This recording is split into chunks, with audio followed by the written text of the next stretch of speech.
Hey everybody, welcome back to some more Delve into the Deepholm card reveals. So really speaking, this is parts 2, 3, and 4 because I've been a bit unwell over the weekend. In fact, I'm recording this from bed right now, so sorry if I sound a bit tinny. Either way, first we're going to go through the cards that were revealed on days 2 and 3, and then finally we'll finish with the ones that were revealed today on day 4.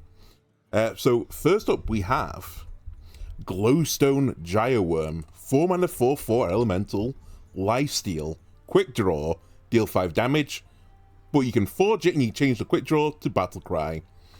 Okay, interesting card, I'll give that. One of the downsides of quick draw, and I think it's been a pretty weak mechanic as a core mechanic of the set. Quick draw really hasn't ever worked in any of the mainstream decks, and it's this reliance that you have to play on the turn you draw it, which means you have a very narrow window to get the card off. So basically the base card has to be almost good enough to play without the quick draw effect. I've tried to get away with this by allowing to use forge here, so they've mixed and matched between 2 different sets, which then overwrites the quick draw for battle cry. So for 2 more mana, you can get this deal 5 damage, which is also lifesteal reminder. I don't see how this is hugely different to Sunspot Dragon. This was a 6 mana 6/6 lifesteal quick draw deal 6 damage dragon. Where instead of forge, you had tradable instead, so you could put it back in the deck and play it later. Sunspot Dragon sees no play. I don't think Glowstone Gyroworm will see play either. Next up, now this is an interesting card. Shattered Reflections. 5 mana, choose a minion, add a copy to your hand, deck, and battlefield. That's a strong card. I can never pronounce this guy's name. Sathravar? Sathravar? That's right? That's his effect on a spell. You just do away with 4 mana and, the 5/5 demon, and you just get, the core of the kit, right? You get a copy of a minion, and by the way, it doesn't have to be a friendly minion either. It's a copy, it's choosing a copy of a minion, so you can select your opponent's minions as well. So if they get, a really good Titan or something, bam, mine, it's on my side of the field now, it's in my hand, it's in my deck, I will use that against you. So, very versatile card. Where I think this will see a lot of play, though, is with the interaction with Ionar. Play Ionar, refresh your 10 mana crystals, get a 5/5 Ancient Taunt. Shattered Reflections Ionar, that'll give you another Ionar. The second Ionar, you can use it to draw, 10 cards or something, get another 5/5 with Taunt. That's a huge board swing for a 2-card combo. It does require 10 mana, but I definitely can see big druids running that.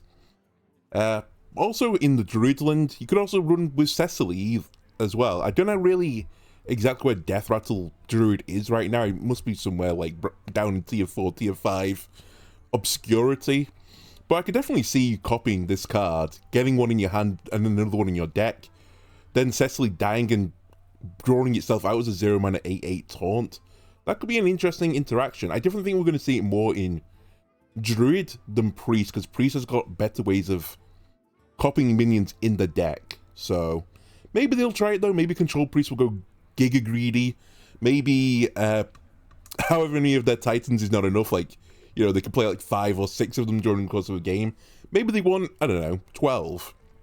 Who knows?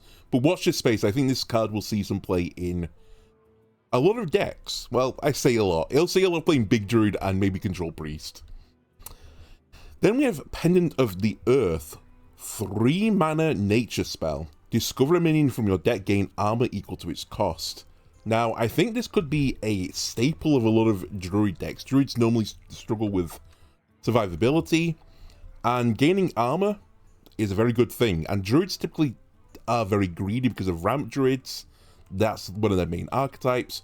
So they typically run top-heavier decks. So you can definitely see this being 3 mana. Tutor for a minion in your deck, gain a big amount of armor. That's pretty good. In the past, Earthen Scales, when it was in Standard, saw some play in Big Druid. Admittedly, this was giving armor equal to the attack of a minion. And you also got the +1/+1, this is the cost. I still think it's going to be pretty comparable though. And Druid often wants these key big pieces to set off their combos. And I think this could be one of them. One card I can already see for the combo, Crypt Keeper.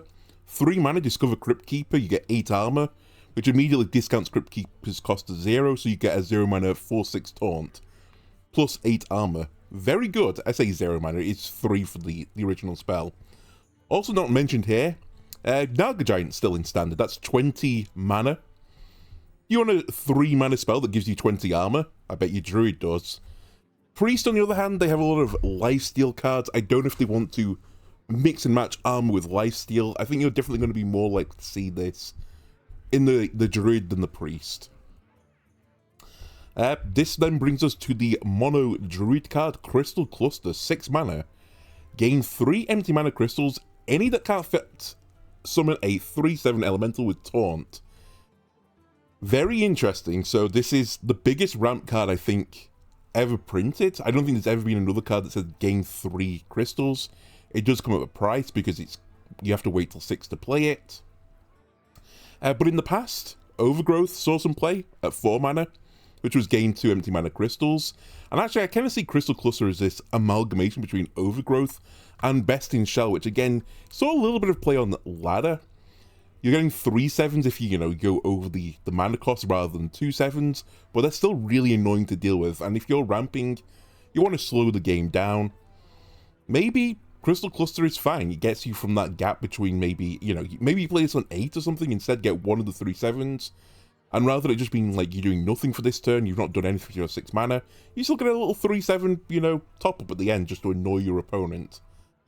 I'm not sure this is going to see much play. I might do some testing with this, but ramp normally comes at a premium, and normally the premium is better when you get it early, because you don't want to be doing nothing at turn 6, because your opponent's going to be making more powerful plays than you are. You want it earlier to get to those, the more expensive cards faster. I think this is just going to come up a little bit too slow, but even at 10, 6 mana for 9, 21 in stats with taunt, it's pretty tasty. Now we go to the Druid Warlock cards, and this is probably one of the most hyped cards, probably the most hyped non-legendary card that I saw. It was going all over Twitter. 4 mana 6/8. That's right. Don't adjust your headsets. 4 mana 6/8 elemental. The Gloomstone Guardian. Taunt. Choose one. Discard 2 cards or destroy one of your mana crystals. Forge. You do neither. That's a 4 mana 6/8 with taunt. That's very, very good, obviously, for the stat lines. The big downside is normally if you just play this on 4, you have to choose either to discard 2 cards, or I think the lesser of the cost actually is to destroy one of your mana crystals for the most part. But if you forge this, you don't have to do either of them. You do get the 4 mana 6/8. I don't quite wax as lyrical as other people have done for this card. I still think this is more like a 6 mana 6/8 because you have to forge, which costs 2 mana. Sure, you can weave the forge into an early turn. Forge on turn 2, you play this on 4. That is a huge tempo swing, and typically Warlocks and Druids are not doing that much on 2. That being said, Warlocks do normally push the button on 2 for draws, so maybe this becomes a bit too expensive. That being said, Control Warlock right now runs Imposing Anubisath. The stat line is slightly shifted, but the Gloomstone Guardian could attack, right? And Imposing Anubisath can't, so maybe they'll substitute out Imposing Anubisath, forgo their turn to push the button, and use the Gloomstone Guardian instead. Who knows? Next, Trog Gem Tosser, 3 mana 3/2, Finale. Deal 1 damage to a random enemy for each of your mana crystals. Kind of a weird card. Some people have been saying it's like Mask of Cthulhu, which is understandable. If you can Finale when you're at 10 mana crystals, it is Mask of Cthulhu, right, with a 3/2 body. I see it more at the lower end, that it's probably going to be more like a Firebrand. It's something that will do somewhere like 4 to 6 damage maybe, but it requires some working around, right? So I'm not as hot on this card as, again, other people are. Some people think this is a finisher for control decks. I think it's going to be too specific a situation that it's going to work. However, I don't normally mention Wild. Be careful in Wild for Wildheart Guff, because this then becomes Finale deal 20 damage. Hard to Finale at 20 mana, but I'm sure some crazy guys are going to do it. Then, here's the one I'm really interested in, and people have I feel like this is being swept under the rug. 2 mana 2/1 Elemental, Elementium Geode. Battlecry and Death Rattle, draw a card, deal 2 damage to your hero. This card is nuts. No? Am I crazy? Am I losing my mind? In Death Knight, you often see Chillfoil and Baron just slot into decks, which has the Battlecry Death Rattle draw a card effect. Same as the Geode. This comes up 1 mana sooner, and the downside is dealing damage to your hero, which for Warlock is normally an upside. Now, there's not too many upsides for dealing damage to your hero right now in Warlock. We'll have to look in future sets, but versus pushing the button, which is still, you know, draw a card, deal 2 damage to your hero, playing the Elementium Geode and getting the 2-1 stat line, this card's insane. I think this card might actually be running every Warlock deck for, like, the next year incoming. So, watch this space. Then we have Soul Freeze. This is Warlock with Mage now. 1 mana Frost spell, freeze a minion and its neighbours, deal damage to your hero equal to the number of frozen. Very similar to Cone of Cold, but with a 2 mana discount, but it has a downside to it, and it doesn't do 1 damage. I kind of see the 1 damage to 3 different minions as maybe like a mana-ish, so you might say it's a 1 mana discount on Cone of Cold, but you might take 1 to 3 damage in the process. I think it's pretty weak. I don't see any deck right now this would slot into. I don't think Control Warlock would run it. I don't think Control Mage would even run it. So, yeah, unless there's some sort of Freeze Mage archetype that comes about, which maybe then puts this into the deck as something to, you know, stall for time. I just don't see it right now. Chaos Creation, 6 mana Fell Spell, the first Mage Fell Spell ever printed. Deal 6 damage, summon a random 6-cost minion, destroy the bottom 6 cards of your deck. Terrible. What a terrible card. I mean, for Mage, it's especially terrible. It is just downright bad. Mage already has Sunset Volley, which is a very similar effect. It's 10 mana, deal 10 damage, get a 10 cost rather than 6 mana, 6 damage. Get a 6-cost minion. But you don't have to destroy the bottom 10 cards of your deck, right? Destroy the bottom 6 cards of your deck is really, really, really pricey. It's really more inclined for the Toxic Warlock builds. And even the Toxic Warlock builds, I don't believe are even running as that strategy, really. Like destroying the bottom cards of your deck, so maybe this is a sign of things to come for Warlock. Maybe they're going to be having more cards that are destroyed from the deck and effect goes off. Maybe this will become an archetype for Warlock, but it certainly isn't for Mage. So Mage will not run this, and I don't think Warlock will run this. I definitely don't think I'd put this in my Toxic deck, that's for certain. New secret just dropped for Mage. Summoning Ward. Secret, when your turn starts, summon a copy of your highest cost minion. I'm actually low-key kind of interested in this card. It's not too dissimilar to Splitting Image, which didn't see that much play, but Splitting Image had more counterplay around it for your opponent. Because one of your minions had to be attacked for you to get the copy, so just don't attack it, forehead, right? Or you attack a weaker minion first. Summoning Ward acts when your turn starts, so your opponent has their turn to, you know, basically deal with the secret, and there's not many stuff right now to deal with, just secrets closed on the board. And then when your turn starts, you get the secret effect, right? There's not a lot of interaction for your opponent, so the only interaction they have is they're forced to keep clearing your biggest minions, and that's going to be pretty scary. They might start making plays that are suboptimal to stop you getting Summoning Ward effect. Interesting. Very interesting. Will something like Secret Mage run this? Probably. Maybe it could be a high roll with Orion, right? I'm not too certain we're going to see that just now, but if we ever get into a minion-based mage meta, Summoning Ward will probably see play in that deck. Then I love this card. Elemental Companion. 3 mana, Mage Hunter dual class spell. Summon a random Elemental Companion. You might be asking what the Elemental Companions are. Very similar to the Animal Companions, and I love how they're themed close to the Animal Companions. So it's Luek, Hifar, and Misho. So Luek is similar to Loek, right? I'm going to get all the Animal Companions wrong now. Normally Loek was give all your beasts +1 attack. This one is the same stat line, but gives spell damage +2 instead. Hifar is obviously play on like Huffer, which was a 4-2 charge. Instead, this is 4-2, but your spells cost 1 less. And then, I always forget what the bear's called. It's called like Maishu? Manshu? Mushu? I mean, Mushu's from Mulan, but something along those lines. That was a 3 mana 4-4 taunt. This one is a 3 mana 4-4, can't be targeted by spells or hero power, so hard to remove. I really like the idea of this card. I think in general you want Hifar or Luek's effect, and I think you could reasonably run this in both Mage and in Hunter, because we're going to see some cheap spells for Hunter in a moment. Sadly, I think it's just going to be so inconsistent, though. I think Misho is a bit of a low roll. 3 mana 4/4 can't be targeted by spells like hero powers is kind of like an arena card almost. So, sadly, I don't think it's going to see competitive play. Maybe some testing, though. Now, this is a card, again, that sent shockwaves around the Hearthstone internet.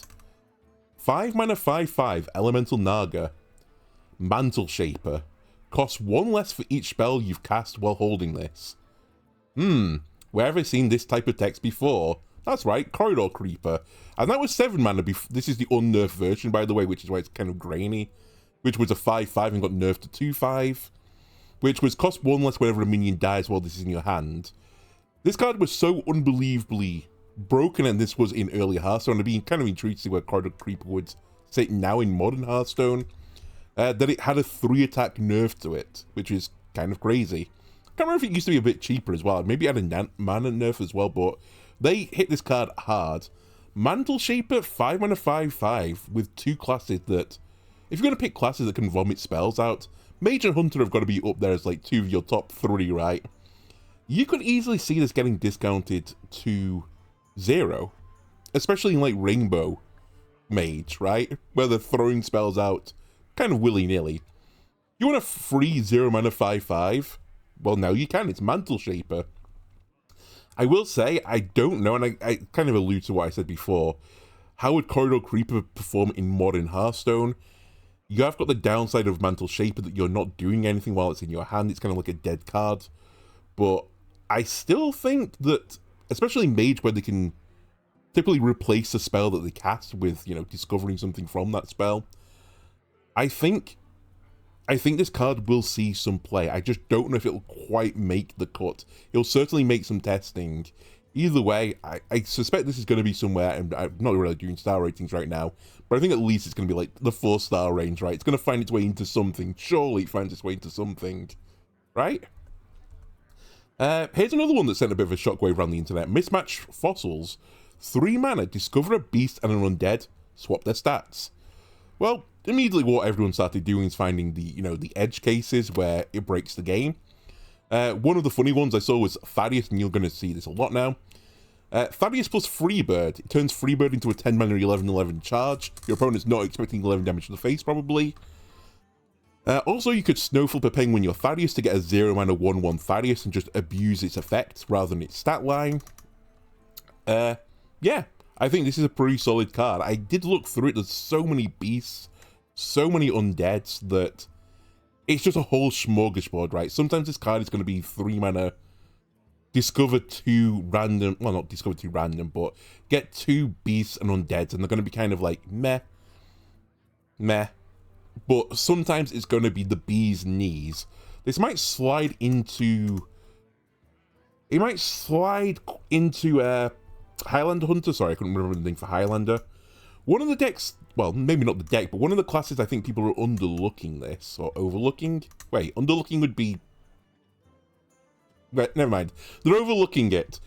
If you're into Death Knight, the undeads for Death Knight, there's a lot of good undeads. Patchwork is in there, for example, so you might not care about the stat line, but you could get a discounted Patchwork. Thessarian, again, his effect is really strong. You don't super care about his stat line. Nerubian Swarm Guard. Hey, how about you put a big beast on Nerubian Swarm Guard? That'd be pretty spooky, right?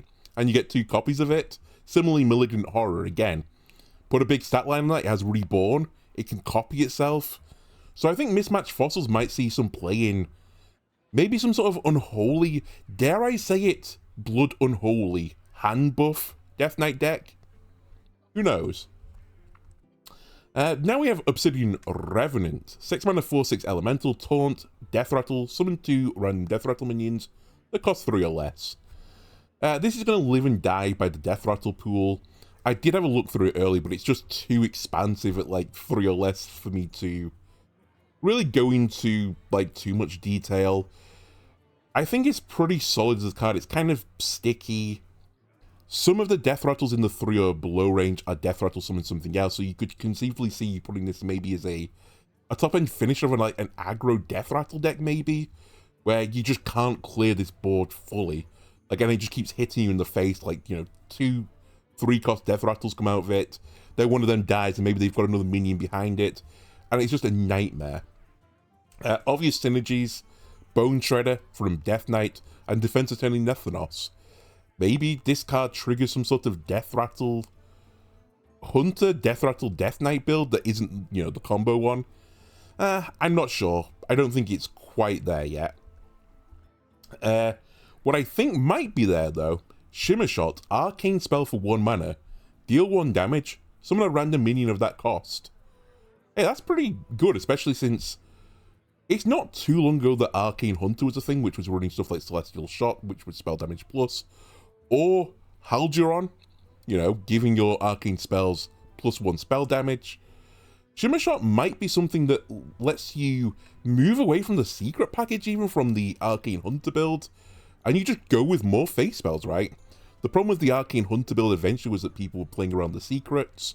Also, some of the cards got nerfed, of course. But yeah, people played around the secret package. Maybe you just remove it. Maybe you throw Shimmer Shot in with your Arcane Shots, with your Scatter Shot, you know, and your Celestial Shot, obviously. And maybe you can just race your opponent down. And not only, you know, you're dealing that damage and your opponent wants to try and heal it off, maybe, but there's a minion coming in with it. And as we saw from the secret package, getting a free minion, that's pretty good, right? Now we go off towards Death Knight Paladin. Mining Casualties, 2 mana, summon 2 1/1 Silverhand Recruits with Death Rattle, summon a 1/1 Frail Ghoul. Graveyard Shift is in shambles. Similar effect, they gave 2 1/1 zombies with Reborn. You could argue that the Mining Casualties is slightly worse because the Frail Ghouls are the Death Knight hero power, so they have charge and then they die at the end of the turn. Equally, you could see this as Paladin getting access to a minion with charge, which is pretty good when Paladin has a lot of buff options. So maybe you throw this in like your tokeny aggro Paladin deck. Your opponent can't quite clear it all. You get a Frail Ghoul on your turn, it has charge, you buff it, it hits your opponent, you win the game. Right? I'm not sure. I don't think it'll quite make that list. I had to look through what aggro Paladin's running right now, and they're not really running something that similar to this. They're really running the Sinful Sous Chef, and I don't think this will meet the criteria of Sinful Sous Chef. But maybe if a Silverhand deck comes about, maybe Mining Casualties will slot into that instead. A card I think could see some play in numerous places, and I think again slightly underlooked. Prosthetic Hand, a 3-mana 3/1 mech with Magnetic Reborn, and it can magnetize to mechs and undead. This is pretty spooky. So I was having a look through earlier, and in the cheap magnetic cost for this is for Paladin. Actually, I don't even know if Death Knight has a magnetic minion, but it does now. But in Paladin, which typically runs, you know, these mech decks, these are the only cheap mechs you have, and they're all statted in such a way that they have low attack, high health, because magnetic can also be seen as charge, right? You magnetize it to your mech, or in this case an undead as well, and immediately can attack to your opponent's face. The one exception of this was Replicating Menace, which was a 4-mana 3/2. So for a 1-mana discount on Replicating Menace, you get the attack side of the magnetic, and you don't super care about the defense that much, but you do get some defense because it has Reborn. So that's not the worst thing, especially if you combine this with a Death Rattle. In terms of minions that cost a little bit more, you then have War Gear, Ziliax, and Containment Unit. So I wouldn't be completely surprised to see this tried to be ran in some sort of mech Paladin deck, especially since if you hand buff this, and that's one of Paladin's specialities, you're getting more bang for your buck, right? If you hand buff your mech minion, and then you hand buff the magnetic minion, you get like twice the hand buff through the attack, if you know what I mean. Like you'll get it on the minion that's attacking, and the minion you magnetize to it for charge. Value, value, value. When it also might see some play, though, is in some sort of hand buff Death Knight deck. So Death Knight has got a few hand buff cards and some really good recipients of the buffs, like Malignant Horror. Imagine Malignant Horror where, you know, it gets the Harmonic Metal buff, maybe the Prosthetic Hand gets the buff, it sits on the board, you magnetize your Prosthetic Hand to it, and then hey, you've got effectively 2 Prosthetic Hands if it copies with the 4 corpses. That's really frightening. You could generate some ginormous boards. It is like a 3-card combo, and it's going to probably take 2 turns to set it up, but don't be surprised to see this like roll up into like an Unholy Death Knight deck even, just as like an extra 3 damage. Maybe. Especially with Reborn. 3 sticky charge damage. Okay. Finally for Death Knight, Quartzite Crusher, Lifesteal. Freeze any character damaged by your hero. I had a look through the annals of Hearthstone. I don't think there's ever been a weapon before printed which just froze upon attack. The closest I can see is Might of Menethil, which again was a Death Knight weapon, where you spent 3 corpses and you froze that many enemy minions. The key for Quartzite Crusher is it can hit the face as well, so you can freeze the opposing character and stop them attacking you back, so it could be really, really, really obnoxious. The one downside for this, and I've kind of put on here Frost Queen Syndragosa. Frost Queen Syndragosa used to be Frost Unholy, Unholy, Frost Blood Rune, and it's on no play. They removed the Blood Rune requirement, and it still sees no play. But it seems like there's not enough support right now for Frost Blood, and Quartzite Crusher is now the only card with this requirement, and I just don't see a deck where you would, run this. It's too prohibitively expensive not to run the triple Blood Rune cards, and similarly, it's too prohibitively expensive not to run the triple Frost Rune cards, so for now, I think this will see 0 play. Now we go over to the cards that were revealed today, and before we get into that, you can see already on the screen, Paladin and Shaman have now received rewards for excavating. The Paladin one is the Azerite Dragon. 4 mana 5/5 Elemental Dragon, Battlecry. Give all the minions in your hand, deck, and battlefield +3/+3. That's one hell of a reward for excavating. That is 3 invigorating sermons on top of one another, which is, 12 mana in cost, and you get the 5/5 dragon with it. Insane. Especially insane considering you might want to run this with some sort of bounce synergy. Maybe you bounce this back, play it again, and you just have this giga-buffed paladin deck. It's really interesting. The only downside I've got of this right now, and it's the only one I can think of, is where does it go?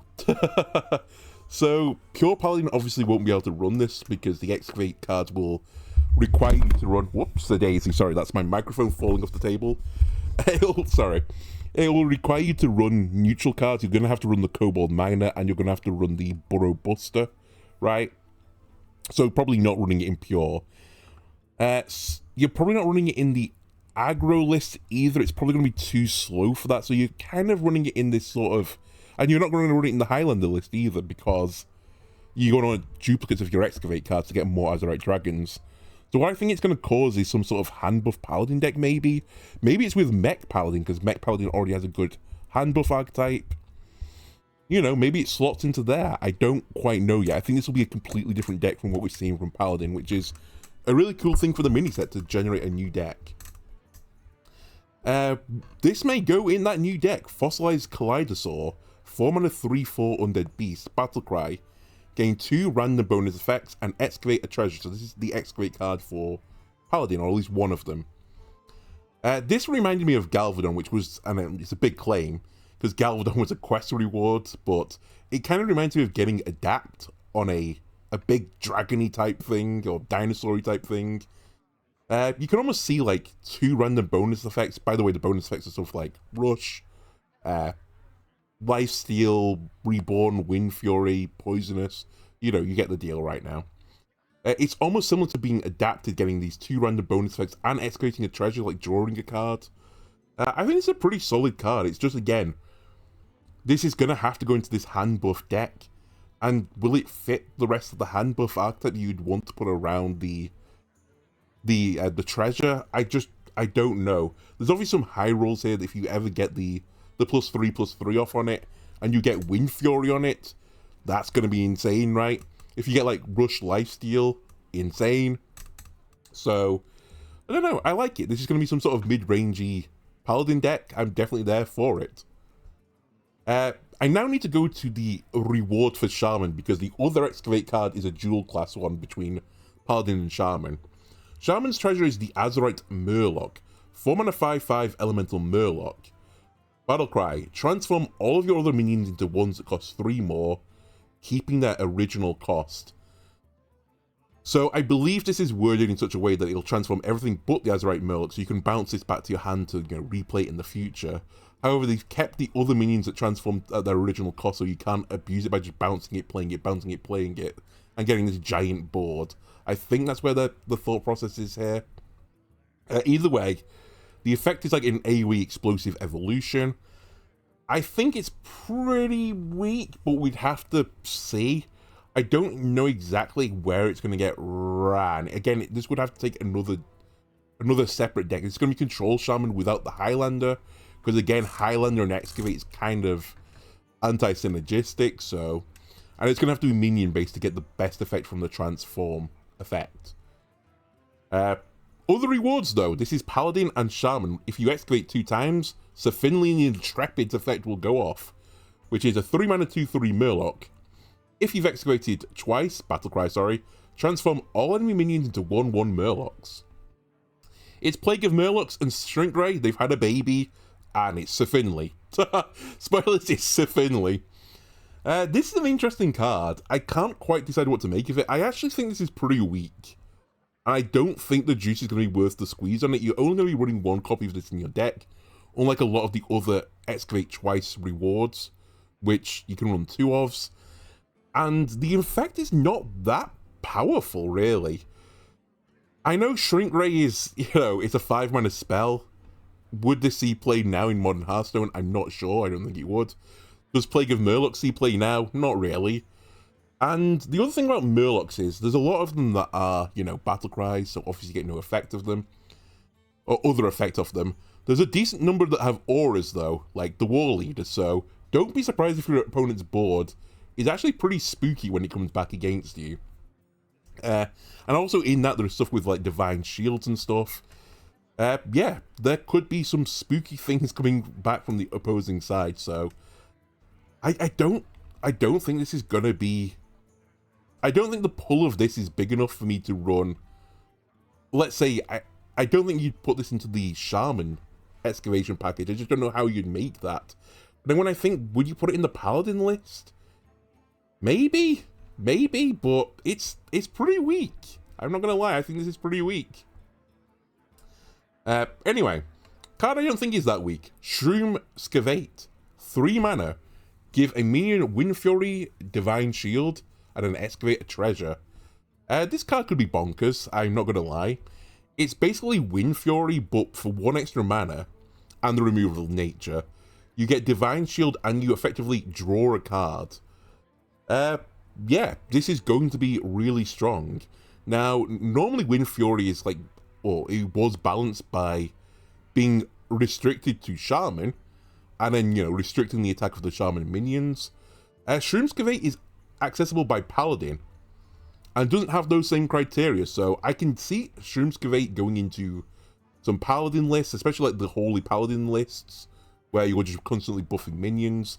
Maybe it goes into this hand buff idea, because, Wind Fury and a minion, you normally want the Wind Fury to be a win condition, finish the game off. But if you give it Divine Shield as well, that's going to be hard to remove, right? It may live another turn and, get another attack off.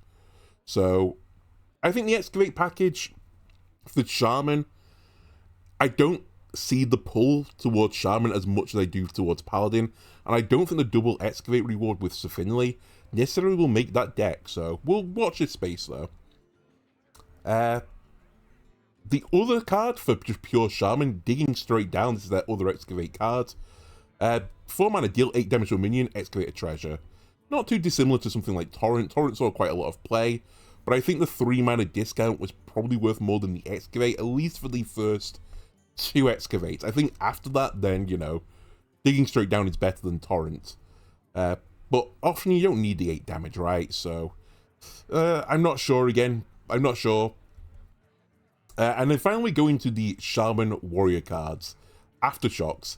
4 mana, deal 1 damage to all minions 3 times. Costs 2 less if you cast a spell last turn.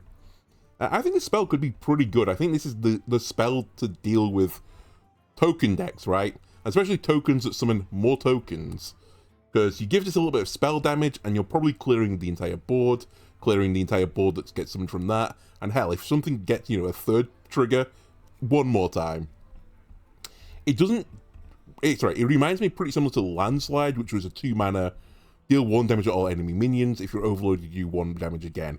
Landslide didn't see that much play, but I think if the meta was more, token-based, and right now the top deck is some sort of token druid deck, maybe it would have seen play. And it's especially better if you can give it some spell damage, which I think will lean more towards the maybe a control shaman side of things, where control shaman, or at least shaman in general, has more access to spell damage. There are some neutral stuff like Silvermoon Arcanist could go in there to give you 3 damage 3 times, which again, that's probably a board clear for most situations.